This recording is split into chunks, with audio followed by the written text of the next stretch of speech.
Good morning. Today we're going to be talking about how to change a picture to grayscale and exaggerate the lights and shadows within that picture. So for today's sample, I'm going to be using this picture of this chicken. So the first thing I'm going to do is I have my layer bar open, which if you don't know how to do that, you're going to go to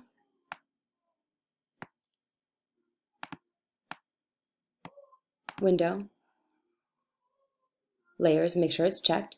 And I'm going to duplicate that layer. So go up to the far right hand side of the layer bar, press these 4 lines, and duplicate layer.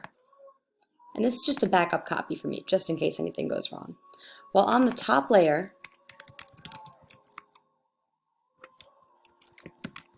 you're going to go up to Image, Adjustments, and you have a couple different ways to do this. Probably the easiest way is to go all the way down to Desaturate, and that will automatically remove any color whatsoever. Done. If you wanted to try another way, you could also go to Image, Adjust, Hue Saturation. And this is probably for something a little bit different, but you could also lower the saturation slowly if you wanted to control the amount of color that was in the picture. But for what we're doing today, we really just want to remove all saturation. So you can either go to Image, Adjust, Hue Saturation, and lower that saturation all the way, or just desaturate. From there, probably the easiest thing to do is go to Image, Adjustments, and Levels. So when you see levels, this is a review, you're going to see these mountains. These big white mountains that show the amount of white, the amount of gray, and the amount of black in the picture. And if you drag any one of these triangles, the black triangle over, you're going to change the amount of black in the picture, the amount of white, or the amount of gray. I always recommend starting with the gray triangle. It tends to be the most impactful. And you can see the difference if I uncheck preview, where we have a very, very gray picture, and here we have some nice rich shadows in here. After you mess with the gray, you can again tweak where you want the white or where you want the black, if that works. But what I do want to point out is when you move the white and the black triangle, you lose a lot of information in the lighter white and the lighter dark areas. So I'm going to show you a different way that's a little bit better. If you go to Image, Adjust, and just below Levels, click Curves, this crazy thing pops up. And it works similarly. So you still see the mountainscape, right? And you can still see there's white over here, there's black over here, and if I wanted to change the amount of white, I could grab the section on the right side and scooch it over, and that would change the amount of white. If I wanted to change the amount of black, I could choose the little point just above the black arrow and do the same thing. But what's cool about this is if the little finger selection tool is selected, you can click on a particular area in your picture. So I'm going to choose this gray because this looks a little washed out, right?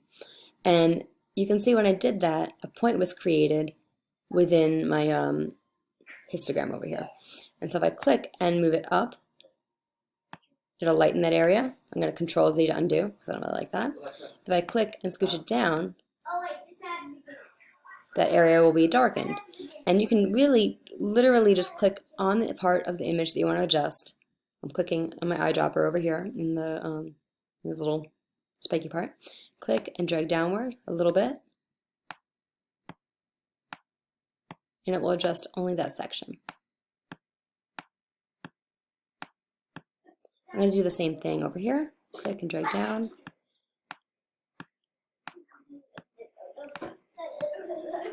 I'm just going to show you in the preview if I click on and off what happened here. So I'm exaggerating my shadows.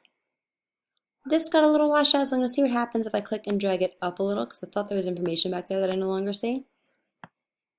And I think here that looks nice. I'm going to try the white, see if I can get the lights to be a little lighter and my low lights to be just a tiny bit darker.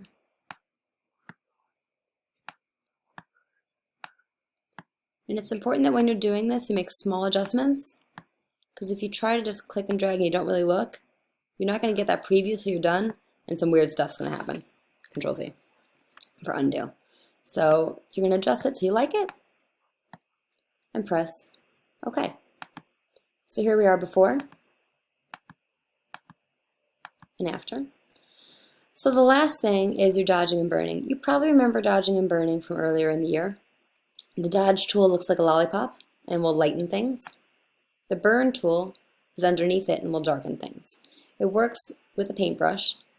So if I click my dodge to lighten, I'm going to make my paintbrush as large as possible.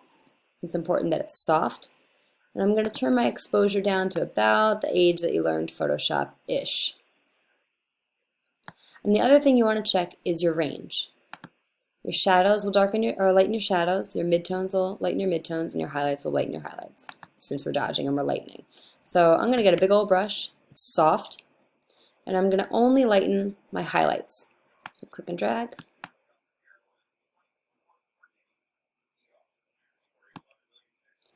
And you can see in my history what a big difference that made. Just a little bit of dodging. If that's all, great. If you want to see if burning helps a little bit too, same deal. Choose a big old brush, make sure it's soft. I'm going to try my midtones this time, things that aren't too dark, but I just want a little bit darker than what they are. And the exposure again is going to be right around the age you learned Photoshop. Click and hover, and that's starting to look pretty good.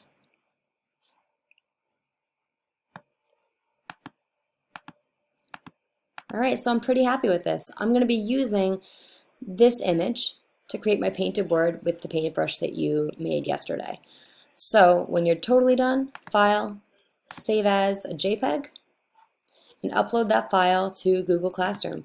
You need a picture with strong highlights, shadows, and midtones in order to create your painted word.